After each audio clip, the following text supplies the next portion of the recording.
A dramatic race at Spa began with the biggest bang of all. Richard Neary went for a gap that soon closed. He hit the back of Ian Loggie's car.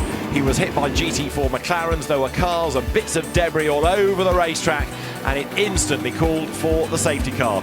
Richard Neary's Mercedes out of the race, and Ian Loggie's pink Mercedes, the Ram Racing entry, with lots of rear damage. That lost a huge chunk of time. With the circuit full of wreckage, the pit lane had to be used to keep the race going, and on the restart, Lieu Machitski stormed away with Andrew Howard in second place and Stewart Proctor in the McLaren running in third.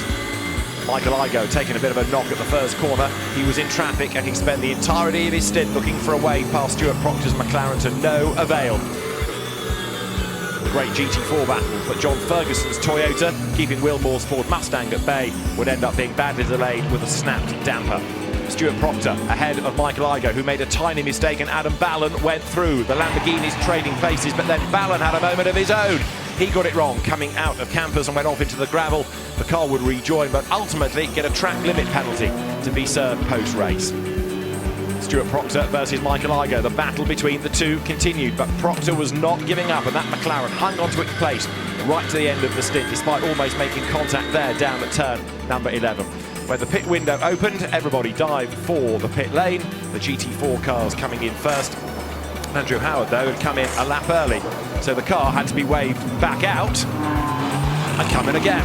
And Andrew Howard was so disgruntled that he was a bit too quick down the pit lane, so he then got a further penalty for speeding in the pits. When the stop cycled through, the order shuffled a little, and Andrew Gordon Coldbrook's BMW was good in the GT4 fight against the Academy Ford Mustang. Darren Turner was doing good things in the Newbridge Motorsport Aston Martin, working his way into contention in GT4, which was full of great scraps and battles all the way through.